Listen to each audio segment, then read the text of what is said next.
Welcome to our International Women's Day event hosted by Guernsey's Chamber of Commerce. International Women's Day was first instituted at a national level actually in America in 1909, but became a worldwide day in 1911 for the first time, but it wasn't until 1975 that the UN backed it. Thankfully, we're in a much better place now, another 50 odd years on almost. This year, the theme is breaking the bias. And that's a really, really important theme. As we've been watching events in Ukraine, it also, I have to say, reminded me of those vivid photographs last year with Afghanistan.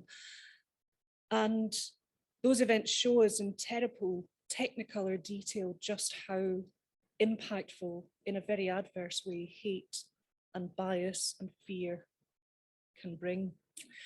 We're very lucky in Guernsey to live in a peaceful environment, unlike Afghanistan.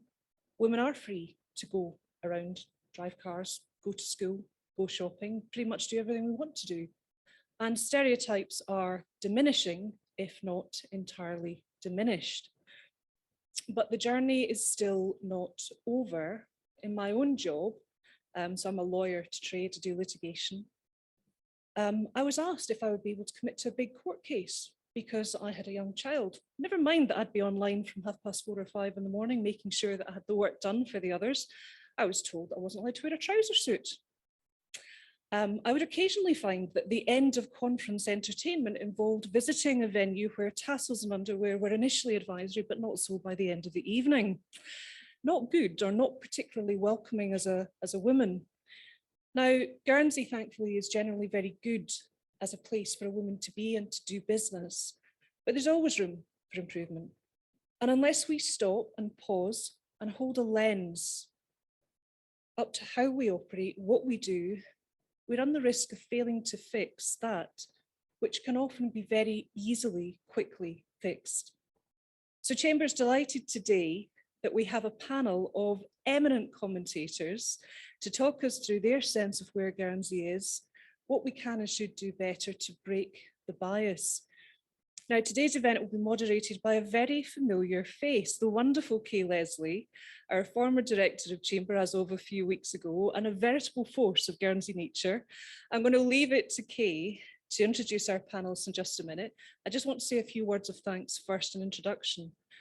First, I'd like to say a very big thank you to Chamber's new director, the wonderful Laura McKerrell, for organising today's lunch. Sadly, it's her first event as director, and we're really looking forward to have her here in person to congratulate her and introduce her to you, those of you who haven't met her. But COVID complications sadly have gotten in the way of that. So she is watching on live stream, so welcome Laura and thank you. I also want to say a huge thanks to the wonderful Alexandra for all that she has done today to make sure through her superb coordination and management skills that today's run smoothly. And just before I hand over to Kay to introduce the panelists and get the debate underway, I need to say a very, very grateful word of thanks to our sponsors, BWCI, for these lunch events. We are hugely grateful to you for your sponsorship because without it, these events just wouldn't be possible in the size and scale that we do them. And it really therefore makes a huge difference to our members as to what we can do. So thank you. And on that note, could I invite Erin Bisson from BWCI up to say a few words of welcome. Thank you.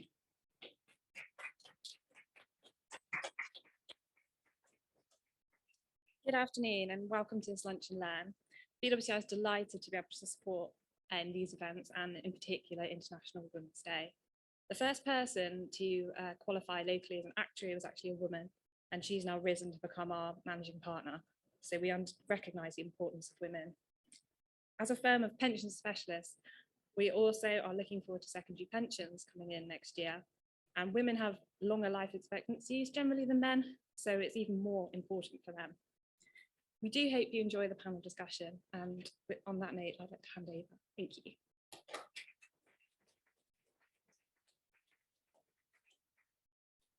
Thank you very much for the introduction and thank you for inviting me. Apparently as moderator, I'm supposed to be completely lacking in opinion and unbiased, this could be a test. Delighted to have such a fantastic panel here. So we have Diane who's Chamber Vice President, but also runs her own business, gives a lot of her time voluntarily as a business mentor, and is all-rounder human dynamo. So I'm looking forward to hearing her thoughts. She's particularly keen to enable business, to remove the red tape barriers and to encourage business activity. So fantastic to have her here. Bella Farrell will be known to lots of you as the very active Chief Exec of Health Connections. She also gets involved in lots of general things in the community, and she has some opinions which I'm hoping she'll feel able to share, because she has some strong views on various parts of island and business life and third sector. Ellie Lawrence, delighted that Ellie's here. She also runs her own business as well as doing various other business activities. And she's passionate about encouraging diversity in island life generally and in the business sector. So we're very happy to have her here. And Shelaine Green, who almost doesn't need an introduction. Shelaine is a very big part of Guernsey's community on many levels. She is chair of Women in Public Life. And in fact, I would like to mention that they've got a great initiative running at the moment for women of the future, women who are emerging as senior business people who you can nominate. And in fact, Alexandra Rowe, who's in the Chamber team, is one of the nominees. And I see that Charlie Walker, who's also here, has also been nominated. I think the nominations are still open, Shelaine. Oh, no, so but 60 women, I think it was, which was fantastic. So very, very big welcome to Shelaine. I think we would like to start with perhaps thinking about Ellie's particular interest, which is that sometimes in the workplace, emotions have to be suppressed. There's a sort of feeling that you can't be emotional at work, particularly if you're a woman, and I certainly have experienced that, where you perhaps don't want to be seen to be reacting or proactive in a particular way. I don't know if any of you are willing to actually raise a hand if you have consciously suppressed and sort of emotional response or comment at work. I'd love to see a hands raised if you feel that you have. But I do know that Ellie has some particular feelings about this, so I'd love to start with her. Thank you. Questions to talk. Can you hear me? Yeah. I do. I don't think I have suppressed too many emotions. I probably should have at some point. I think it's really important to recognise the importance of bringing emotion into the workplace. Not being emotional, but emotion is a powerful tool in our sort of armoire, because it makes us passionate. We want passionate staff, people who are not afraid to say what they think, happy to stand up and to talk about their beliefs and have those challenging conversations. Women are brilliant mediators, so we can go into those challenging situations and we can maybe approach them in a particular way that we can come out with an agreement without conflict. So I think that's something women are really good at. And the other thing I wanted to touch on here is a bit about imposter syndrome and what holds us back from sharing those kind of emotions. The idea that you're not entitled to an opinion, or you don't feel that you can put one forward or challenge that decision. We need to find ways that we can encourage women and everybody to come forward and put our opinions across. I don't know what you ladies have found. I've never been able to hide my emotions. I'm out there with my message on my shirt, on my face. Yeah, and I also think that we're also talking about hiding the more feminine emotions in the workplace. We don't think about, all of the breadth of emotions that have always been out there, the sort of, I don't think I've worked with many angry men, but we're not talking about being angry, are we? We're talking about being emotional in that more feminine way. But yeah, Di, so you launched your own business, which is doing very well. You have family, you have lots of other commitments. One element perhaps around some of this is flexibility, the ability to juggle everything that we all need to, not only parents, but largely parents, perhaps people who are caring for elderly relatives also, it's quite relevant. Was the ability to have some flexibility in your working life a trigger point for launching your business? Was it in your mind? absolutely. I was really lucky that I was was privileged that I could take some time off. I went back after having 2 children to being FD at Northern Trust. I had a great job. I loved it. Such a workaholic, though. I just suddenly realised one day that I could go back to my career, but not to my children. And then when I looked to start work again after a couple of years, to get that flexibility, I think I felt I had to start up on my own. That was the key driver in starting my business, which I love now. I employ mainly women, but we have employed men, and we're always, we want to be a diverse organisation. But the people that come work for us, a lot of them are seeking more flexibility. They might want to do 9 to 5, 5 days a week, but they love the fact that they can say, I want to go to my nativity play today or my kids' nativity, and never be told no. So it's very relevant. And Shelaine, do you find with your Women in Public Life connection that are women put off taking up roles in public life because of some of the constraints, or do you think that's an area that's actually more open to flexibility? How does that work? Well, it's just like the States. Flexibility wise, roles in public office, not just as deputies or designers, are actually very flexible in that, yes, you need to be in the States meetings, for example, but between the States meetings, and there's a 3 weeks to 4 weeks between each States meeting, you're able to organise your business. Deputy Lindsay de Summary talks about putting the kids to bed and then starting reading the BAs, and she can be flexible to do that. But I just wanted to make a bit of a comment on the point about emotion. We sit in the States Gallery a lot watching States meetings. Please do come and join us if you want to see how it all works. There is plenty of emotion from the male deputies, plenty. I've seen men cry in the States. I've certainly seen them get frustrated. I've seen them get upset. So to Ellie's point, it's passion, it's emotion, and don't be afraid to express it.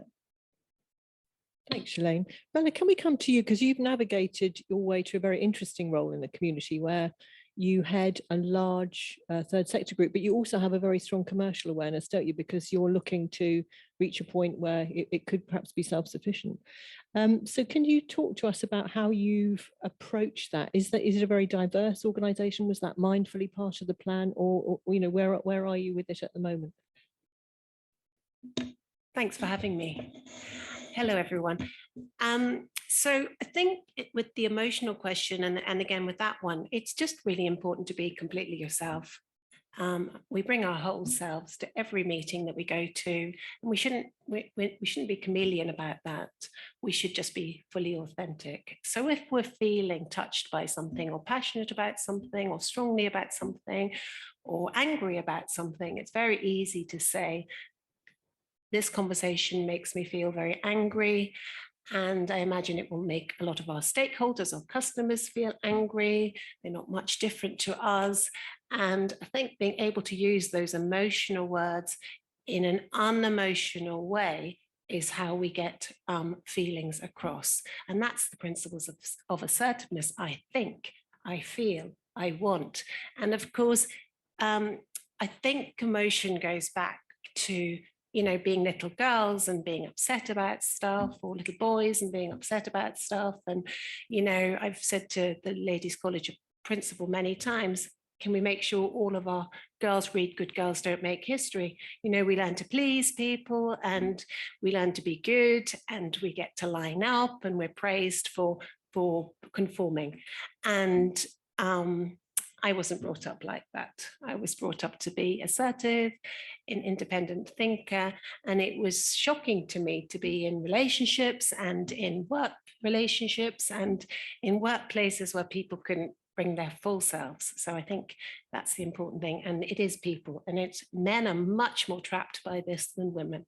So, it makes me very happy to see that we're talking about emotions, and that's an emotional thing to say. When it comes to diversity and being flexible working, we don't do working hours in our in our organisation. We employ 9 people and we coordinate, each one of them coordinate about 20 volunteers. So the social capital is huge in health connections. And I lead by example. So I will make it very obvious that I need to have some fresh air this morning, or I have too much laundry to do, or I need to spend some time with one of my 3 children. And I lead constantly by example. I will take a call in a meeting. I will stand up and say, sorry, that's one of my kids. I need to get it. And I will say that deliberately because I'm constantly setting an example as a female leader. We have people in our shop who have in our organization who have teenagers who are often very struggling with mental health. And it's just literally, I need to go now. At 11:30, I'll come out of my office and fill that space so they can go and collect their children. It's about allowing people to bring their whole selves to work, and with that comes everything else. And if you do that, you get 100% more from people because they know that you trust them. That's why you employ them in the first place. You know that you constantly pull them up against the values that your organization has, and those values should be around kindness and compassion and trustworthiness and so forth. So I think if as female leaders, if we demonstrate the emotion and we demonstrate the flexible hours, and we don't do this silly, jacket at the end of the chair nonsense that's been set by our far too many alpha males in our world. But if we actually dress like a woman and talk like a woman, which is we hopefully a little bit softer and lead by example, I think that's a great thing. And we must not think that doesn't make men uncomfortable in any way. They're very relieved that we can act in a gentle way. Thank you. And old-fashioned gentlemen used to act like that. I don't know where this bullish alpha came from. Thank you. So some wonderfully direct views there from Bella. I'm thinking that maybe moving slightly away from the emotional aspect of all of this, but we'll come back to it. There seem to be very sound economic reasons why more diversity, more women should be encouraged. I think there was some research not that long ago by PwC here, which showed that if we matched the best European countries' diversity levels, our GDP would go up by about 175 million a year. Well, that's a big contribution to the tax black hole.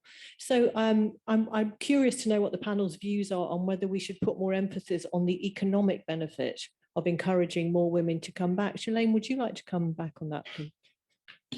I can't really speak to the business side of things. Our focus as Women in Public Life is very much on inspiring and supporting women to stand for public office. But to us, it's not so much about the economic benefits of more women being involved in public office. It's about representation. All across, not just as deputies, but tribunal members, etc. People are making very important decisions on behalf of Guernsey, and they're decisions that affect all of us. And therefore, there are, lots of facts and figures about how women change politics. If you read the press today, fantastic issue of the press today, thank you. It's all about the women deputies talking about how it is different. But that's not the most important thing. The important thing is representation. We are 50.5% of the population, and therefore we should make half of the decisions. I'm not comfortable with decisions being made about my life by somebody who hasn't lived anything like my life. Thank you. That's good response, good strong response there. Thank you. And the point taken. Di, you see a lot of particularly small business owners and you assist them. Are you aware of the economic potential out there if more women return to work or were able to progress more through the ranks at work? Built my business around that network of knowing that there's other benefits that women want, and I've seen it ever since I had anyone reporting to me that if you offer flexibility, you get 10 times back. It's a two-way street. It's what you want for yourself, and what you want for everyone. If people have got the balance, they'll bring so much more. They'll just turn up because they love their work. And, you know, someone who enjoys their work and gets the flexibility and feels supported will be more productive. Thanks, Di. Ellie, this is something, I mean, your own working life, you have lots of different facets to it. You're involved in various different elements. Is that a conscious decision to give you a degree of flexibility? You have a family. Is it something that you're very mindful of, that you can work in that way? Absolutely. I mean, you've hit the nail on the head. I was in a very similar position to Di. I was working, you know, more or less full time for a big corporate firm, which I loved. They were great to me. When I had my third child, I just couldn't work out the balance between being present for my children and being present at work, because I am a workaholic. So I, you know, carved out this own sort of self-employed business, but then it opened my eyes to all sorts of different types of work that weren't just in business and just in finance, that I could become involved in, and I had the skill set to help with. So consciously became involved. I sit on the board for Carers Guernsey, I sit on the board for KG5. These hugely beneficial, rewarding learning experiences that I can then bring into my professional life and makes me a better human being and a better businesswoman. So yeah, it was a conscious decision, and one I'm very happy I made. Fantastic. I read actually recently that during the COVID pandemic, the responsibility for caring while working remotely or working differently, and particularly with the illness itself, actually set back for professional women, set them back to a degree, because they then took on extra carer roles. You know, they took on extra hours of work in that capacity. I wonder, actually, it would be great to get some questions from the floor, but there are times when, and I've always worked, I wonder if we perhaps inadvertently enable situations that are not entirely to our benefit by being too kind or whatever, or too accommodating. So I'd love to know, Bella, do you think that perhaps, is that part of the problem? Is it partly a mindset problem, do you think? That we tend to step up too willingly in situations even away from work, which then eats into our ability to be working or to be doing other things. Well, I'm pleased we step up, and I think everybody needs to do more caring. I think we need some really honest conversations about what happens to women when they have children. I was lecturing at the time and felt much more drawn to be with my children than I was with my class of 25 students. I think that for women to lean into the boardroom, as we should, I think men need to lean into the family table. That's very much evidence-based from Sheryl Sandberg in her book Lean In, which I really think every woman should read. She says interesting things like the single most important decision the single most decision a career decision a woman makes is who she marries. So it's really important that your partner enables you to step up and lean in. And I don't think young fathers that I see care less about their children, and they're leaning in a way that men certainly didn't 10 or 15, 20 years ago, or expected not to lean in. But I think that we just need to perhaps work a little bit less. I think the 4-day week is a really good idea.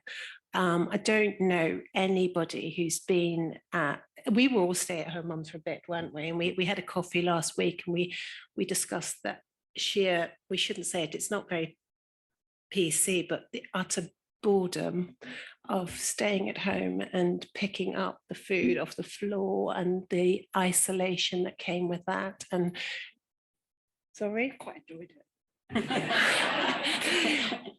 Right. It would be nice. I think it would be nice to go back to it now. Having seen, you know, in hindsight, these things are always wonderful. I think whatever you put in when you care for others, you get out much more. It's an emotional bank account, you know, how much credit have you got with the people? And, you know, whatever you put into your kids, you just store it up, and it comes out later. And it's exactly the same with your partners and your parents-in-law and everybody around you. So I just think we perhaps need to have a much better balance around caring if we're not a community that doesn't enable us through our flexible working or our structures to actually enable people to care for the people around them and build those strong families and those strong partnerships and those strong communities, then actually what's it really all about? So definitely more caring and just everybody leaning into that really important thing. Do you think perhaps that we should be aiming for some very tangible support? So I certainly previously with my chamber hat on, I was very aware that there were plenty of working parents as in men and women, who were juggling childcare between them quite equally, taking their annual leave at certain times, so they weren't even getting leave together to cover, school holidays or nursery or whatever. Do you think that maybe we should be looking at some sort of tax incentives or some other incentives just to make it easier to for people to re-engage on a work basis? Di? Tax incentives. That'd be good, wouldn't it? I don't know. I think we need a better balance. I think there is the assumption that the woman's career will be disrupted if, even if it's just to have the baby and return to work. We're not doing a great job of sharing all of that. I'm super lucky that I am in a partnership, and I couldn't imagine running my business or living the life I do if we didn't partner on things. So I would love that to be the norm. Whether we can, I think every business needs to do its bit, and we're seeing lots of going more that direction, paternity leave as well as maternity leave and everything. But like, I used to talk to women who when their kids were just starting school was the toughest point. We have this lovely state system where you start mornings one week, afternoons the next, back to mornings. I mean, childcare around that. I mean, some of this is just common sense. We don't necessarily need to go all the way to the tax incentive, but so make it perhaps people were quitting jobs simpler. just for that period and finding another one after.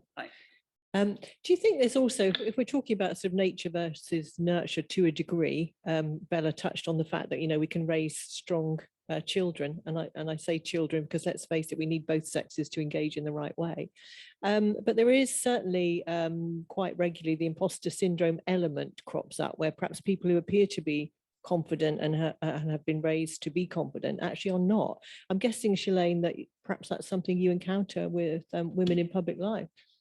Only slightly, very much so. I mean, part of the role of women in public life is very straightforward, to provide information to our newsletter lists about roles.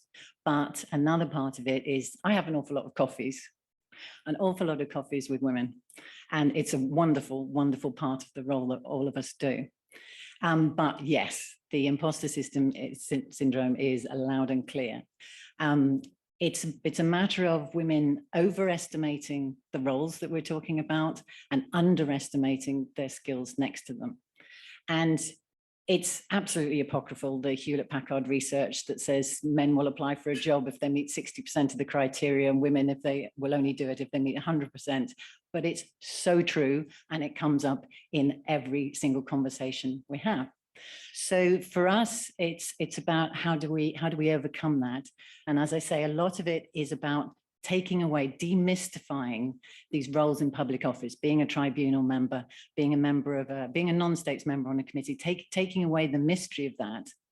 And going back to attending the states, a classic way to take away the mystery of being a deputy is to take somebody in to watch. I can pretty much guarantee they'll come out and go, oh, is that it? Well, I could do that. And so we do a lot of informing to try and demystify, and then just working with women to give them the confidence to know that they can do it. And some of these women that we're working with, you would meet and you would think, my gosh, you are amazing. You're doing this, you're doing this, you're doing this, you're doing this, but scratch the surface slightly and it's, oh yeah, but I don't feel sure about this and I don't feel sure about that. And so it happens to all of us, I promise. Yeah, Bella. So confidence is a big thing for me, because I've felt it in my life, and there have been times after my divorce 10 years ago when I couldn't walk into a room with two people. I sat by my lovely fancy 4-door Arga and counted mice when my children were asleep. And it took me about 2 years to get back into being confident again. So I think when I was returning to work about 6 years ago, I thought, what are the 3 things that I really personally need to focus on to get back on my legs? And you know, when I moved to Guernsey in 1999, one of the first things I was asked to do was to present my postgraduate dissertation to the IOD lunchtime seminar at the Duke of Richmond. And I did that to a room 3 times the size of this room, to largely men. That, you know, you're going from that level of confidence to sitting, not being able to go into a room with a couple of friends. And I think anyone who goes through grief, for whatever purpose or reason in their life, experiences that massive dip in confidence. So when I was thinking about what were the 3 things that I needed to focus on to get my back on my legs, I came up with 3 C's.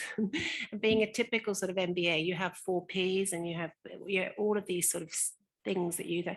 And I wanted to be really authentic about this, and the three things that were mattered to me, and they were confidence, competence, and credibility. And I don't think that level of conscious thinking, it goes through most men's minds. They just sort of think they can do it, and if it doesn't work out, whatever.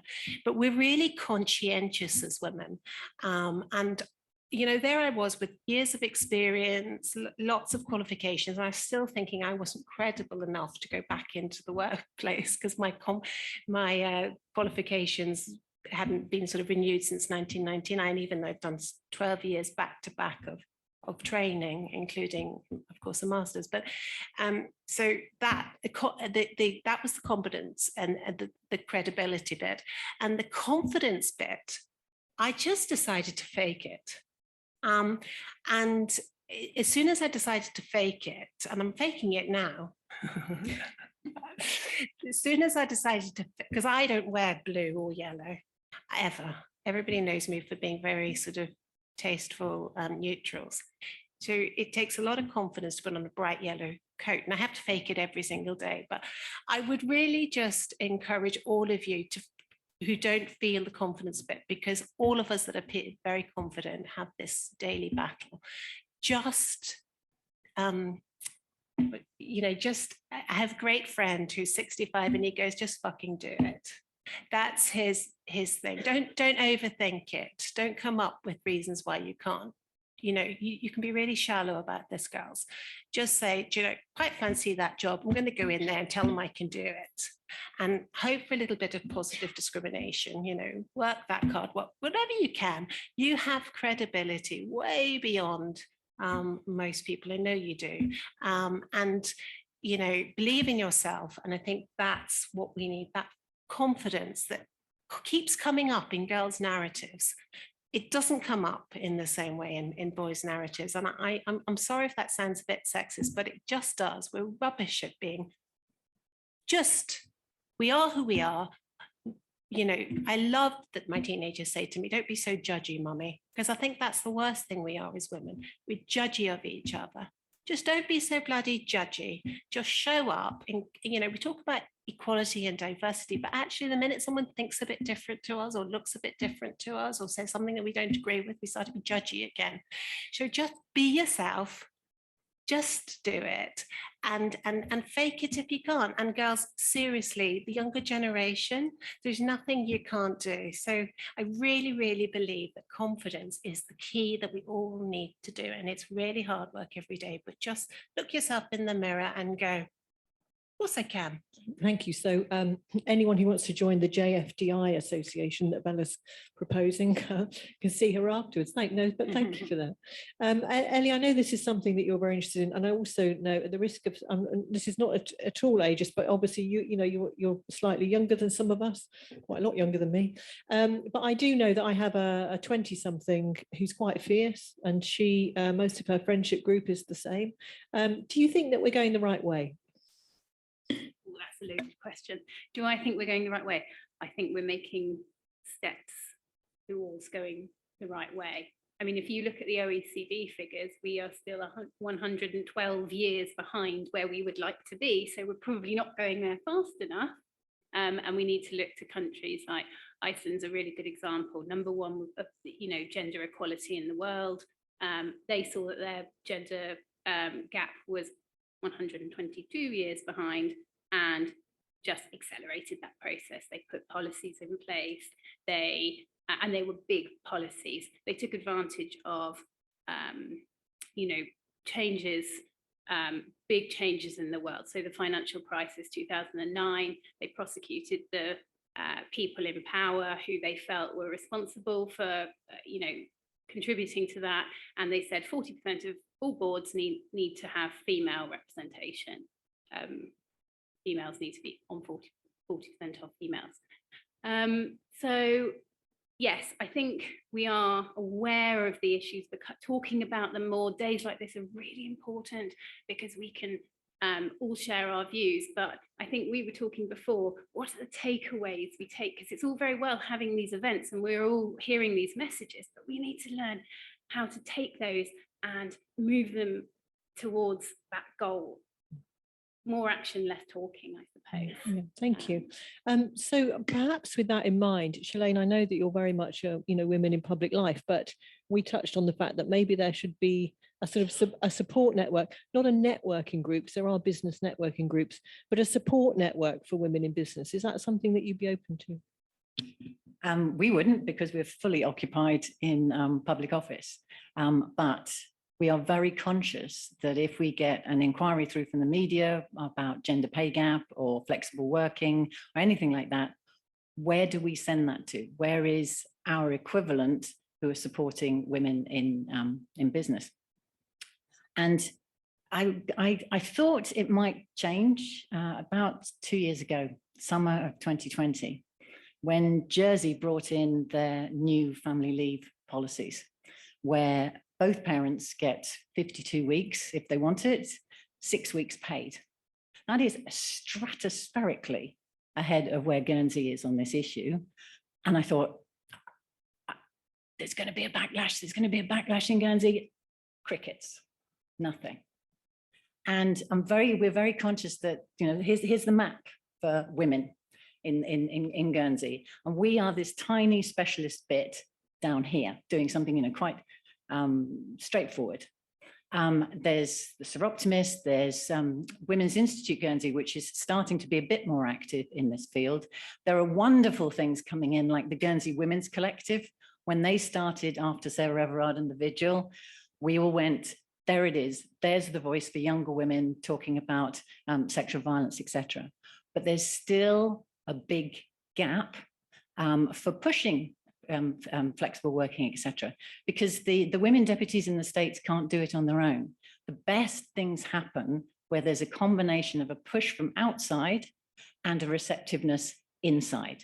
So you take Liberate and same-sex marriage, for example, or the GDA and equality legislation. So that twinning works really, really well, but I can't see it in Guernsey. No, we can't do it because we're fully occupied doing the part that we do.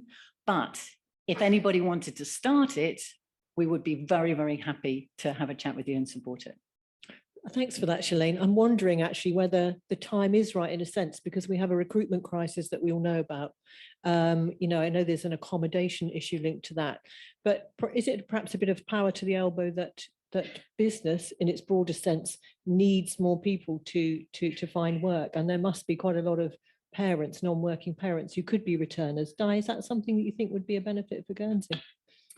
Yeah, absolutely. And I think, you know, we've talked to lots of people, like the retail group, you know, we've talked to, and how they are looking at ways to get retirees back to work and mums return to work and all these incentives. And certainly I've worked places before where we've gone through cycles of these initiatives when it's difficult to recruit, and then it's dropped back off again after. So, you know, it would be nice just to see more consistency on that. But, you know, I think we want that flexibility for everyone. We want the equality. We want it so, you know, the maternity pay over here can be, you know, equally shared.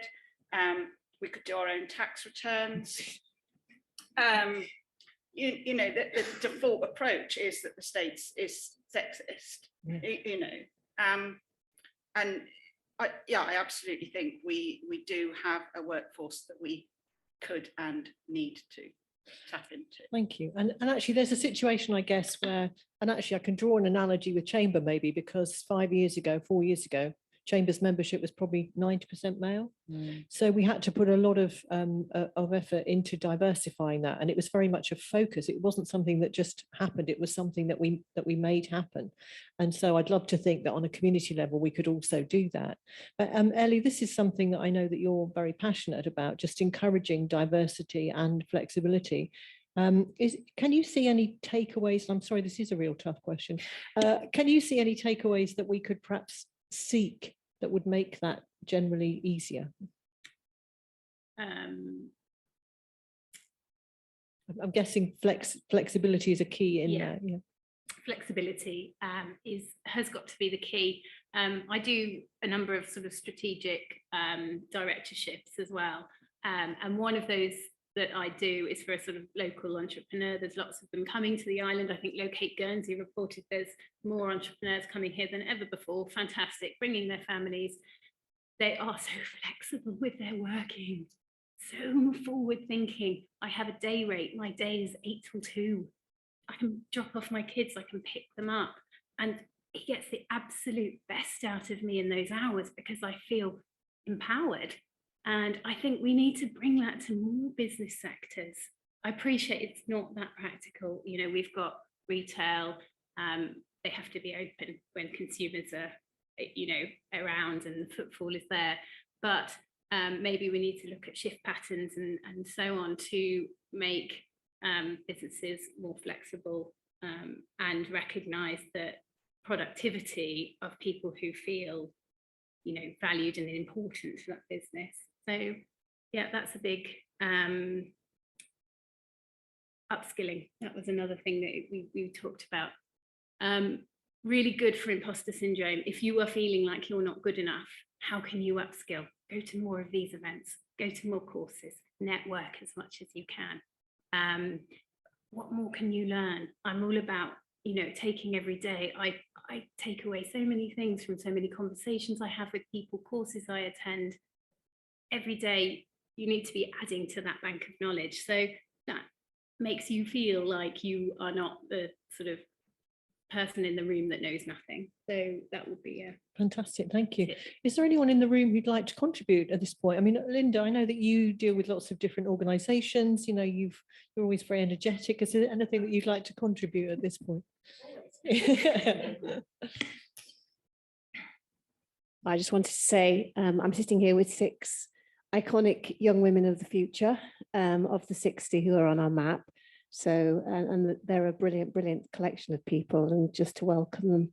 And I'd probably more like to hear from them as to how things might change, because I've been banging the drum of feminism for as long as I've been able to speak, really, and not a lot has changed. Not, you know, the questions we ask ourselves now about childcare and about confidence and how things might change were the questions me and my friends talked about in our 20s, you know. Has that affected your positivity, or are you staying positive about change? I worry. I don't think, I think it needs that, you know, Shelaine saying it needs that push at both ways. But until you have that kind of Iceland type approach where you actually start to get shared parental leave and you actually start to get proper change, and that affects us for women in public life as well, because if women aren't succeeding as they should in business, then they're also less likely to be confident about taking those roles in public life. So I don't want to throw you all in it here, but does anyone want to comment from the perspective of now, and if you think things might be different? Charlie, can we invite you? Okay. I work in hospitality, so I'm from an industry that generally doesn't offer flexibility. But from my perspective, if I had those choices and I was in control of them, then 100% I would lead from the forefront and do so. Why is it that other industries who do have the option of being more flexible, why aren't they taking those decisions? Sorry. Yeah, well, no, good question. Anyone on the panel going to take this? I just think it comes down to just not enough women on the board who are have women's backs. And when I say women's backs, I'm talking about women, their young mothers and so forth, because they had to do, therefore, you know, we can all man up and do so too. I think I can't imagine, I know where you're coming from, Linda. I was that stay-at-home mum who looked after your children, and you wouldn't have been able to work if I hadn't been a stay-at-home mum sometimes, all of that. And so we really do need our stay-at-home mums and dads, because they're in the community catching all of us women who have to be at work. I think when you're at board, you are at board level, and I know your parents, I just start thinking that we'll be more courageous and we'll be more bold. And until we have, I mean, it's all very well to say, well, you know, 40% of your board should be women. But, you know, one of the first books I was given to read in 97 when I studied management was Deborah Tannen, Women Talking 9 to 5. And it was an example of how not to show up to work at it could, because you were women, but you were conforming to a model which was very historically male. I have a lovely story, and it's a little bit off piece, but I was at a conference a few years ago, and there was a very dynamic mother who was in her 30s, and she was running her own very small business, but very successful business. And she was carrying her files, probably a little bit pre-laptop days, into the car. And one of the builders said to her, you look like a posh tot. Bet you don't do your cleaning. I bet you have a cleaning lady. And she said, well, who does your cleaning? And he said, my wife. And she said, I don't have a wife. And so I think that is it for me. We all need wives.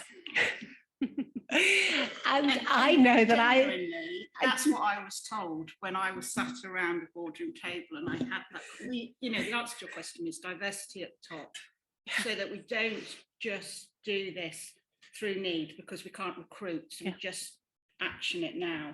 And, you know, if we get that diversity at the top, we'll make better decisions. But I had that conversation with my fellow board members, and, you know, I asked all of them, did you ever have to decide between your career and your children?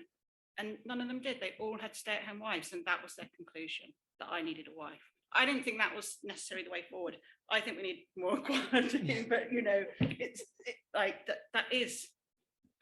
So I think so salient, I think we do all need wives, and the wife is your husband, it's your sister, it's your mother, it's your friend, it's the stay-at-home mum who is able to take a little bit of a break, it's your tribe. And those are the honest conversations, because if we don't have that, what that wife used to offer, I would kill for a warm meal and my slippers every evening. And thankfully, you know, I have wives in my teenage children. We need to have support. And if we don't have support, we can't have it all, because people will fall off the cliff. So it isn't about just having all of the things that we've been talking about. It's making sure that you really invest in your support wherever you get that. Just think of all those wives that weren't looked after, who stayed at home and were neglected. So that's the difference we can make, is the wives that we have, the people that look after us, who get our slippers out and get our food ready. We have to love these people, we have to value these people and appreciate them. I think there's another perspective also. It's great, Bella, thank you. That, I mean, I have a daughter who has opted not to have children. She's, you know, she works, she's in science. So it's a good reminder for me that life is varied and diversity needs to be encouraged. But certainly we were aware at Chamber that there were a number of young professionals, and they did tend to be women, but not solely women, who felt quite isolated in work at Guernsey, particularly if they've moved here. You know, whilst we think that we're a welcoming island, it can be quite difficult to meet other people here if you haven't got the sort of networks that we're talking about. So I'm sure there must be quite a lot of progressive male managers who would be happy to see lots of women work their way through the ranks. And I thank the men who've come along today, because it's great to have some diversity in the audience. But do you think that perhaps it's a position where change needs to percolate down, or do you think that we need, as Linda says, we can't keep having the same conversation? We have to find the right time, as Shelaine suggests, and actually be quite strident. Ellie, do you have a view on that, whether timing, you know, whether we need to be a bit more forceful, basically? Yeah, that's an interesting point. Actually, to come back to Iceland, that was one of their political changes that they made. So they said that all businesses needed to submit a business plan with clear leadership stages that men and women could both progress through, so that they could better analyse whether men were being given opportunities over women. Because unless you have these plans in place, you can't see if that is the case or not, and unconscious bias is coming into play. So yeah, that certainly is a. Thank you. I think we've got another contribution from the audience. Thank you. Thank you. I think as women and individuals, we get very granular about the sort of the day-to-day issues with childcare and things, which are all very valid because we all have those problems.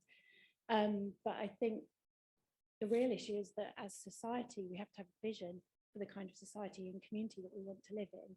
And I think it's really interesting that the work that Shalaine's doing, because I think without that leadership and leadership with vision, we're not really going to achieve the step change that we're looking to achieve. And yes, it does take organisations, niche organisations with a voice to start sort of moving the dial.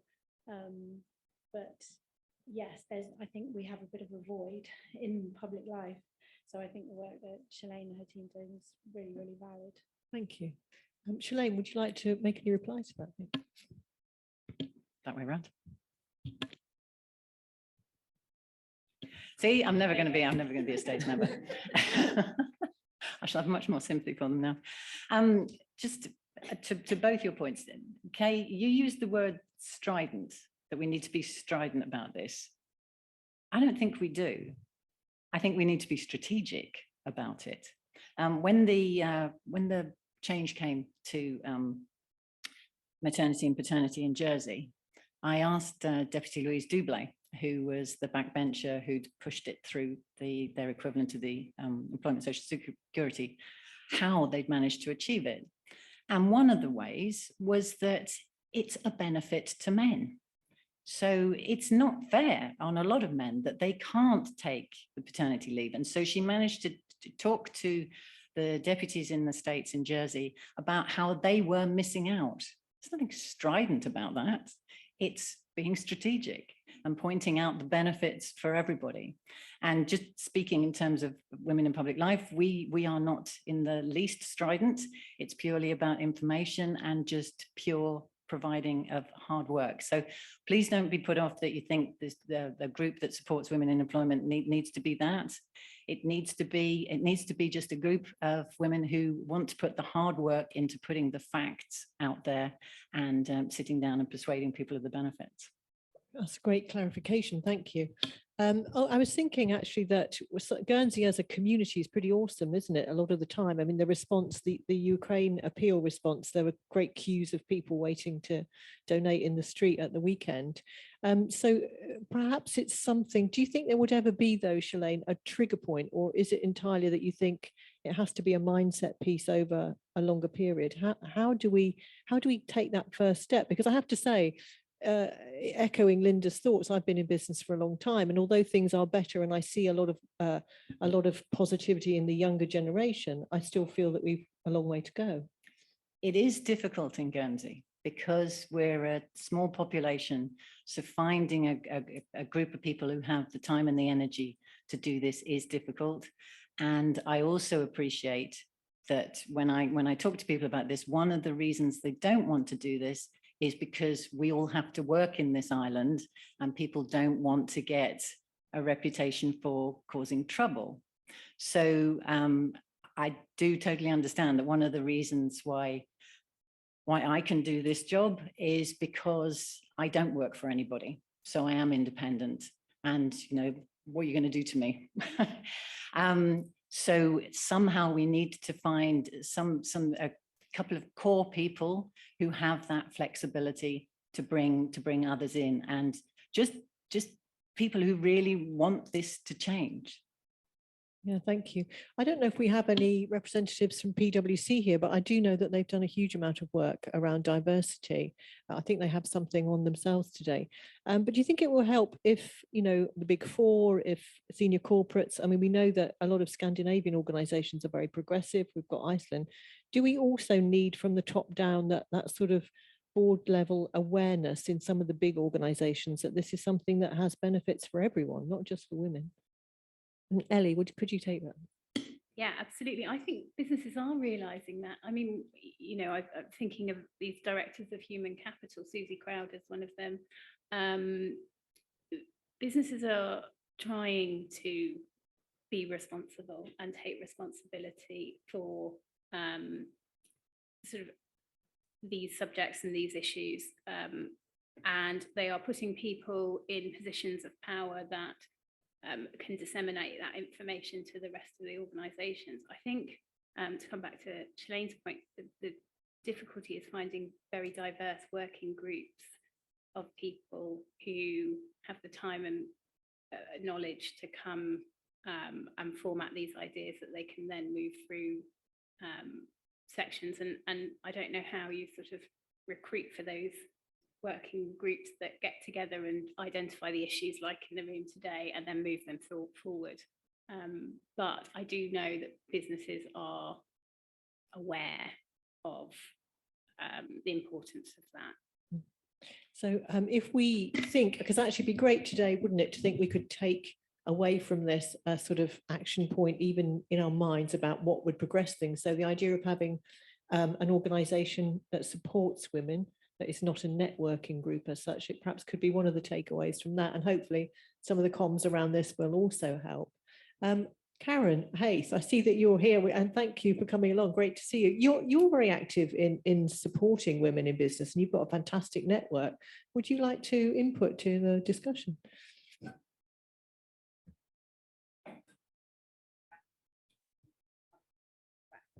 Change, how things have changed in the time. My 30 years here in finance, you know, when I was a director on a board of a local fund admin business, I can remember going to one of my first meetings and we had some clients over and they walked in and turned around to me and said, I'll have coffee or I'll have a tea, and there's my coat. So I very politely took the coat from it off, made them tea, made them coffee, hadn't like it, and I made my own.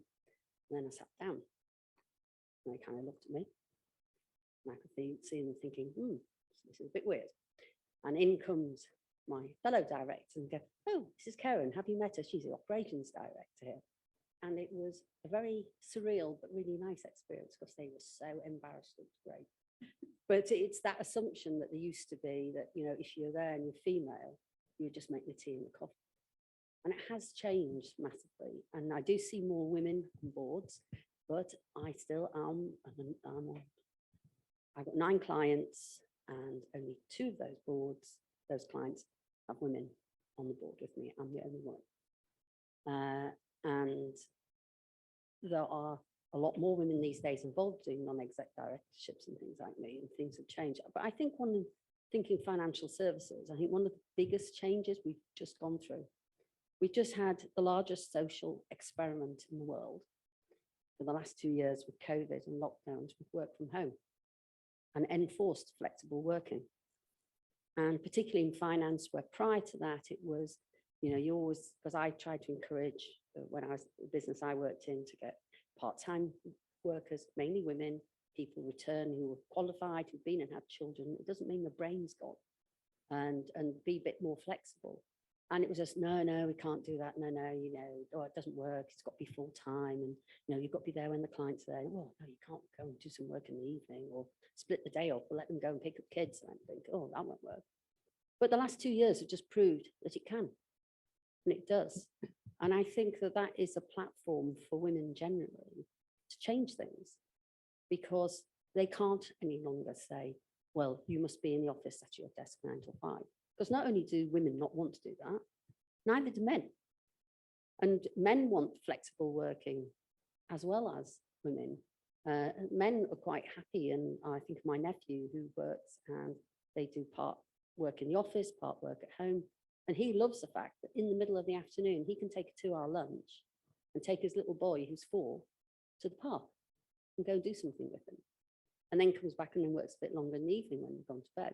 So I think though there's still a lot of progression to go, I do think that the mindset of people is now changing.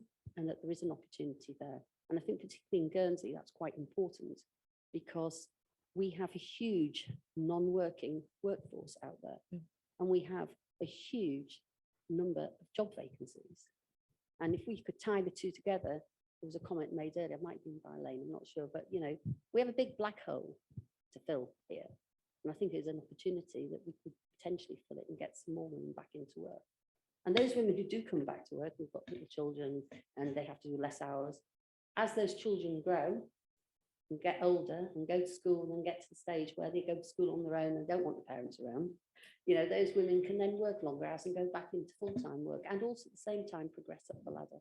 So I think that we still have a long way to go, but the world has changed in the last 2 years and we should build on that. Thank you. It does seem to be a bit of a death knell for long hours culture, doesn't it? And support for smart working. That statistic was actually, it was a Channel Island one, that if we grew the economy by 3% by including more women, making it easier for more women to return to work, that it would add about 175 million to GDP. So it's a substantial benefit as well as all the other benefits that go with it. Thank you.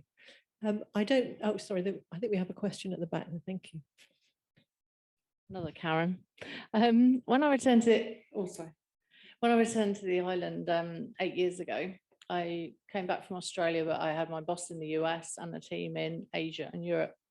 I started thinking about working locally, and I was absolutely amazed by the lack of systems, processes, how you recruited locally. Basically, it was all about being present, being sat in your seat. There was really very little measure of productivity, and I still think that measure of productivity is missing locally. So the key is, you know, why do you come to work? What is it that you're looking for? But what is the business looking from you? And how are you going to add to that? And that isn't about 9 to 5 for most businesses. That's about, you know, the contribution you make with your skills, and how do we measure and make the most of that? So how do we make the workplace attractive to you to attend? And then how do we get the most out of you, which is good for both parties? And the key things that I think I learned, and it ties in with what Karen's saying about COVID, but bringing that from a place where I didn't even know my boss, I'd never met him face to face, and my team, was that we lack trust. So we lack trust to say to people, here you go away and produce that. If you can't see people and they're not sat at your seat, you don't think you're working. We lack the systems, so that very few places had the systems for measuring with clear KPIs and clear objectives that everybody knew, were they performing, were they not performing. We then lack the HR or the soft skills to manage that and to work with that. So line managers weren't trained to work with people remotely.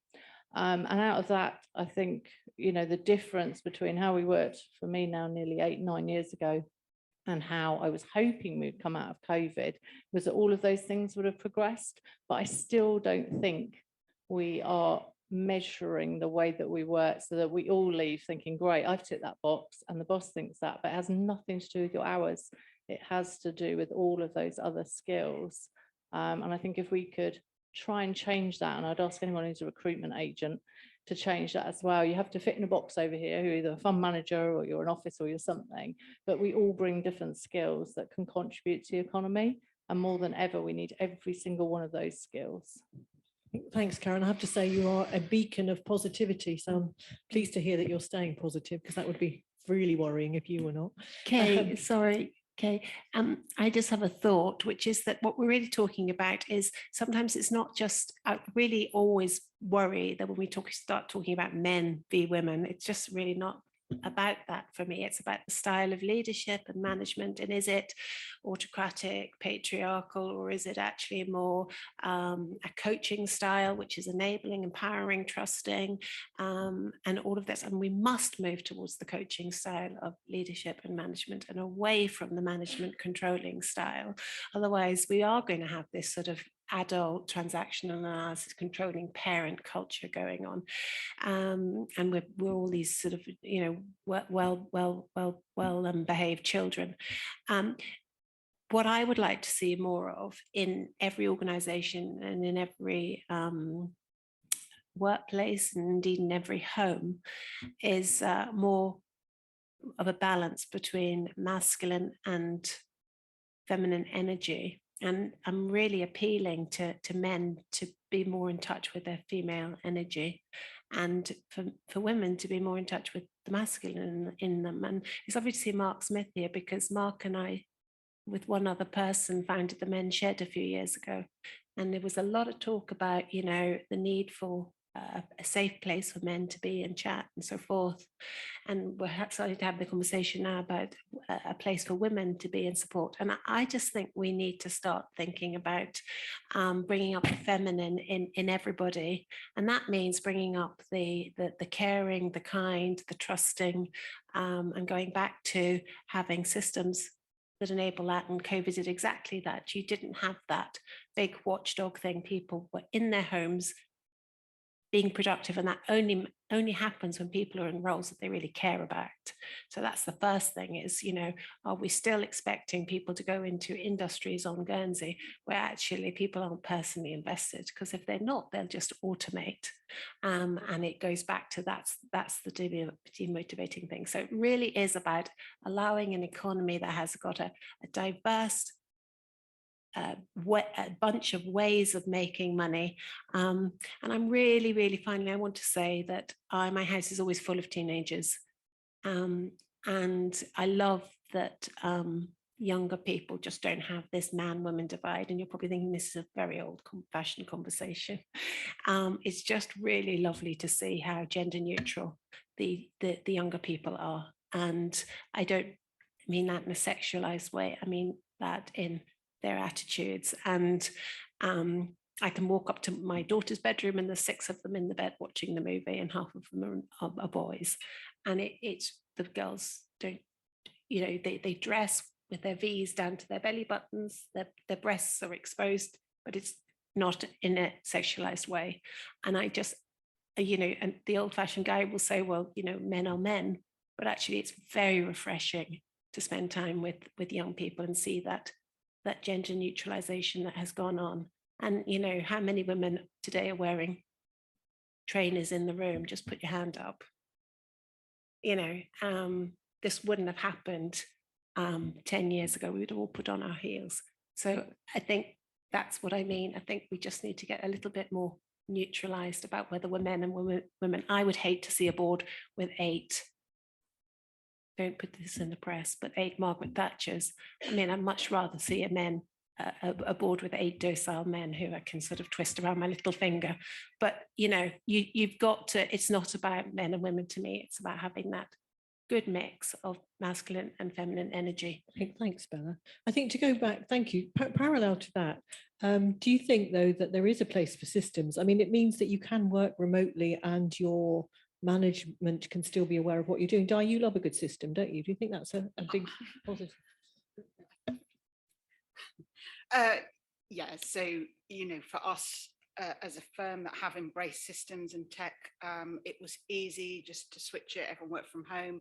We've always said that. People are surprised when they start working at ours, that they're like, what really? I don't need to be in every day? Like, and we've just taken someone on, so I just need to check, am I allowed to work 8 till 3? I'm like, okay, at all what hours you work, you know, like this sort of thing. But I do aspire to be a firm. There's lots of accounting firms now that are cloud accounting and just use the tech that are all about productivity, unlimited holidays, work from where you want, when you want, and that. And I don't think I'm quite there in that journey, but that's what I want for me and all my team. And, you know, we're on that path. So, and tech has enabled that, absolutely. Yeah, that's excellent. Thanks. I think we've got another question at the back. Thank you. Afternoon. I come from Poland, and I must say that I'm really surprised that in Guernsey there are not public nurseries. And obviously, I know that we are talking about the supporting women, and we are here because we have a chance to be here, because I read on internet, because I am aware that there is a Guernsey Chamber of Commerce. However, I feel that at the moment there is a lot of local girls that are staying at home with the little children and are trying to survive. They don't think about coming here, having a makeup, and listen to these conversations about how we can change it. For me, the biggest support is a support from States of Guernsey setting up public nurseries. It will allow young women with the children to have a choice. Am I going to go to work and States of Guernsey is going to pay 85% for it? Am I going to work on the full-time basis and States of Guernsey is going to pay 85% of full-time basis, so I am able to go to work, make a money, pay taxes, go to the hairdresser because I'm going to work, and pay taxes and contribute to the Guernsey economy, contribute to States of Guernsey. There's a big gap in the system, I'm afraid. And this Guernsey is behind the whole Europe. I come from Poland. I'm talking about the Poland. I'm talking about the Russia. I'm talking about the Ukraine. Why in Guernsey women don't have a choice? They have to pay a lot of money for a private childcare. I have 2 children. I spent for both of my children for a full-time nurseries since 7 months old. For my older daughter, around £50,000. £50,000. But my husband did support me. But I know that the husband who say, listen, it's easier for you to stay at home because it doesn't make any sense. And most of the women, they're not determined. Most of the women, when they have a choice to go to work on the full-time basis, come back home and do the housework. What obviously I did it when I have a 1 child. I'd wake up at 6 o'clock in the morning, get ready to work, come back from work at 5 o'clock, go pick up my daughter, be at home at 6 o'clock and do the housework till 9 o'clock.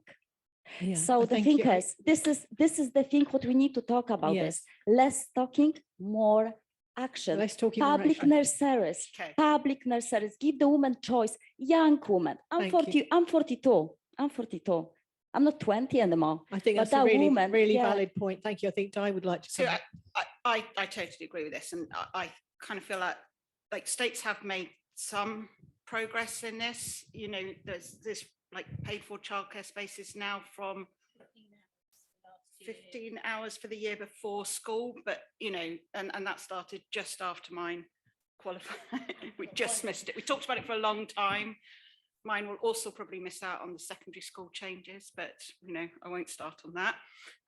But I think what we need to do is like have a list of things that really can be those strategic changes. You know, the maternity and the paternity, and then see if there's like any interested groups. Maybe we could have like a women's industry group that comes out of this and has a few initiatives that they want to kind of, you know, strive towards strategically.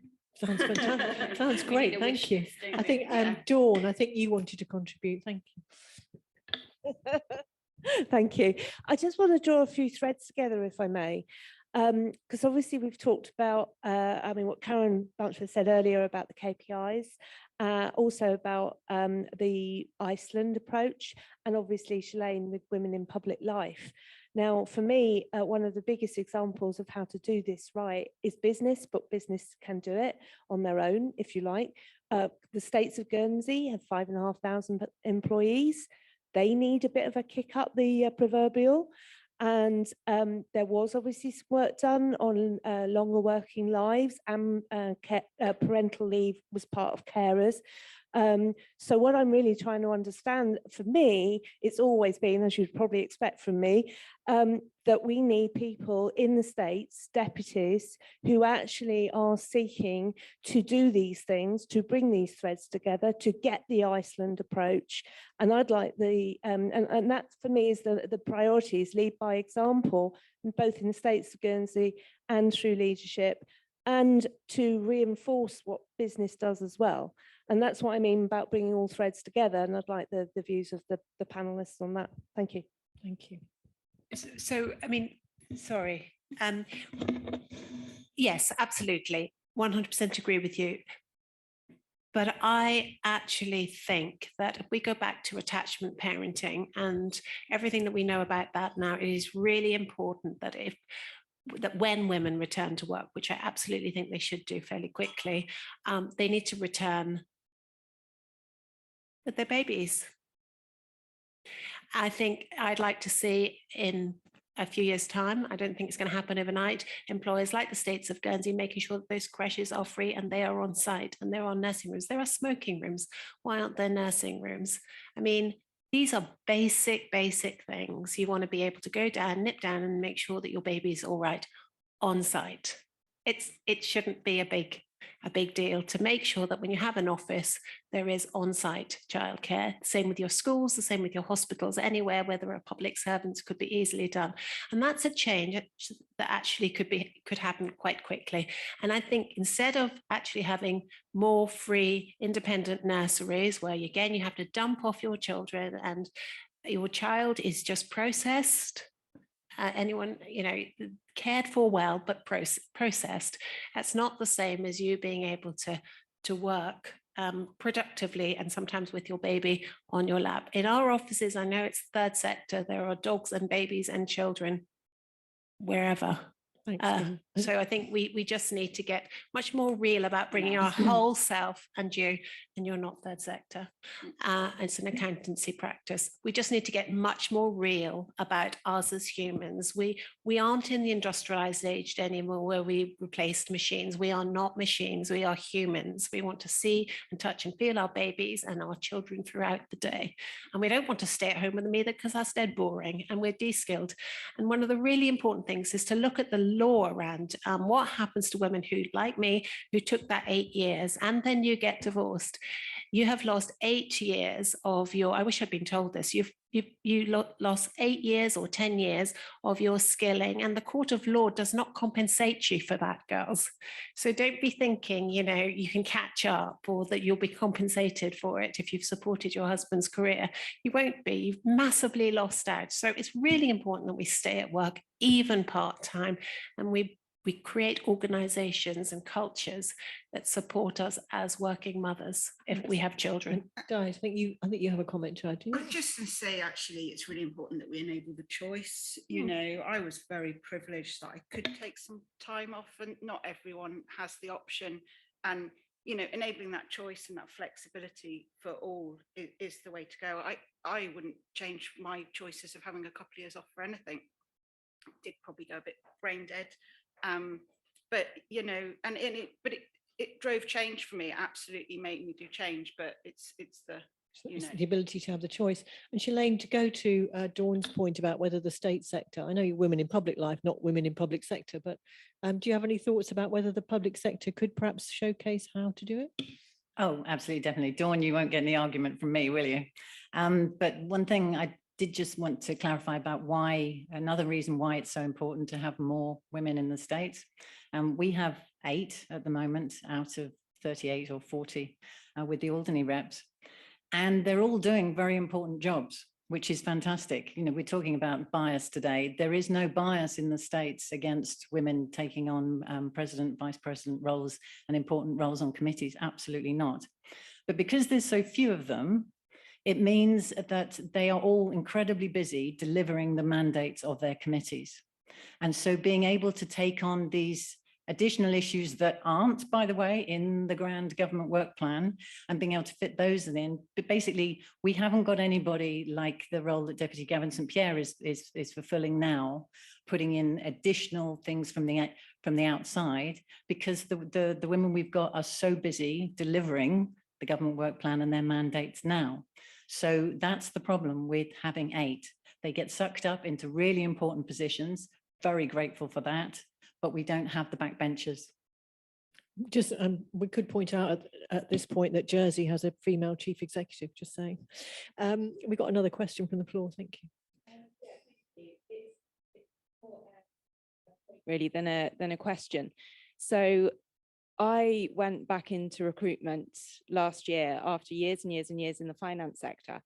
And anybody in the room who knows me will know that I'm a real people's person. I want to give, I want to make, a difference to people's lives. That's what's important to me. And when I went back into recruitment, the team, who were fabulous, were quite taken back by me at first because they found me to be quite hard. And our fabulous MD is very, very honest and wonderful. She's a great leader. And she sat me down one day and she said, I'm not sure if you're aware, and you probably don't mean to come across like this, but actually you're coming across quite tough, quite, you know, bullish. And I was really taken back, and I was also quite hurt and upset, really pleased that she'd been honest, but just flabbergasted, because anybody who knows me will know that that is not Kenny. That's not the description that you would find alongside my name. Anyway, I got to thinking about that.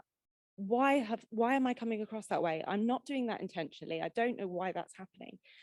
And I realized that over the years of working in huge global organizations, I had slowly been being chipped away at.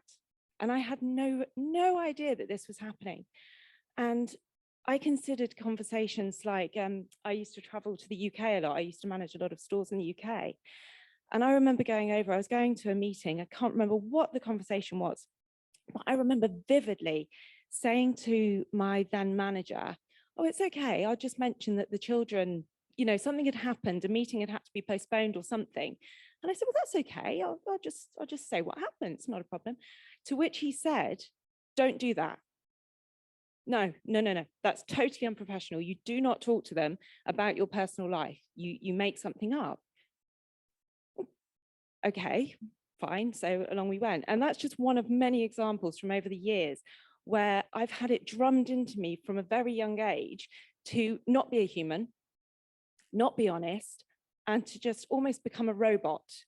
And then what had happened was that became my default in business. So outside of business, I was still me, I was still loving, giving Kenny, and inside business, I had become this robot, and I had no clue. And although it really hurt me when I was faced with these comments, best thing that could have happened, because then I've actually gone on to have some executive coaching with the wonderful Michelle Johansson. And I've learned so much about myself. So the reason why I wanted to mention it, I was umming whether to or not, was because I totally agree with everything that's been mentioned today and all of the incentives and things. But there's also an element that each and every one of us have to actively do as well. And that is to really reconnect with ourselves and ask ourselves, what am I going to give permission to happen here? Am I going to let this organization or world or whatever it is chip away at me and make me become that person? Or am I going to stand, now if I have meetings with people, so for example, home working recently, I've had candidates, clients, whatever on the laptop, and I've said, before we start, I'm so sorry, if the postman comes, the dog will go nuts. And that's fine, because guess what? The person on the other end of the laptop is also a human, and we're thinking exactly the same thing. So thank you. Thank you very much for that honesty, because I think that's much appreciated. Okay, just on that, that is the key. And thank you for bringing that up. As a coach, I can tell you, who am I and what matters to me is what is the question that every coach will ask you when you first talk to them. And if they haven't asked you that, to raise your awareness of what matters to you, your curiosity, you're not being a great coach. I'm really pleased. That means you can get back into your ground, know your ground and stand your ground. And that allows us to be fully authentic and to be assertive at the table, the board table, or in your space. And nobody can argue with that. So thank you for bringing that up. That's the key. Who am I and what matters to me? I feel, I think, I need, and to say it. Thank you. I think, unfortunately, we are running out of time. I think we can probably take one more comment or question. Thanks, Alex. Because I'd then like to give the panel an opportunity to give our sort of closing thoughts. Thank you. Thank you. It's just a question for all of you, really, as to, I appreciate what Shelaine is saying about it needs to be strategic change. And I think the campaigning work I've done was only successful because of constantly thinking of strategy. It's also been quite disheartening to hear every generation of women I've spoken to say that they're having the exact same problems as they were when they were my age, and the questions and the things we want haven't changed. Do you think that there is a place for women to kind of come together and demand the change rather than the small strategic steps all the time and being tactful and careful about it, which obviously does make change? But do you think we should be demanding it more and coming together? Yes. I mean, I think many of us have always done that, like by leaning in, by being there, but you always have to, I've definitely been challenged that I've been promoted for, you know, to tick the diversity box and things like that. And, you know, yeah, but we do need to demand it. And I really think if we could have an initiative and have some volunteers that want to pick that like short list of things that we could really action, so we don't just meet again next year and talk on the same topics, that maybe next year we can go, this is the thing we achieved over the last 12 months. That would be great. Fantastic, thank you. I think one of the things that I think we've become aware of is that when you're in a female orientated meeting, there tends to be more focus on action points at the end of it, with every good intention, in my 40 years business experience. But panel, I'd really love to give you a couple of minutes each now to, if you would like to summarize or to, you know, give your views on what happens next, or where you think the emphasis should be. And thank you for your contribution. I think Elaine's going to actually do a thank you in a minute, but Di. So, okay, contact me after if you want to be involved in something, so we, you know, get some bullet points on the table and action it. You know, I think it's great to have such a positive event like this, but it would be really nice that we actually, you know, action something out of it. But thanks to everyone for coming today. It's been lovely. I think that just be yourselves. There's a strong woman in everybody. I think demanding isn't the language we need to use. I think we need to influence. And I think we need to practice what we preach and be fully authentic and stand your ground, know your ground and stand your ground and be confident. And I think following on from that, believing in yourself, that self-belief is so important as a driver to, you know, success and personal success and happiness, and the realization that your life does blend personally and professionally. You don't, gone are the days where we leave work behind, we go home, we don't think about it anymore. We're all thinking all the time, and we've got to understand that we've got a blend of that personal and professional life, and that, you know, makes us who we are, unique.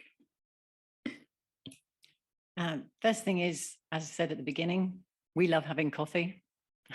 So if you'd love to have a coffee with us, doesn't matter where you are, whether you're thinking about something in 5 years' time or right now, then just drop an email, just say contact me to hello@womeninpubliclife.gg.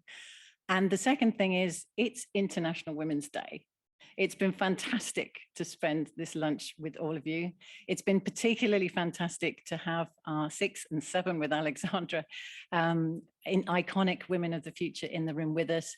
And if you want to feel really positive about Guernsey's future, go to our website, womeninpubliclife.gg, and click on a few of the faces on our map. It will bring you joy.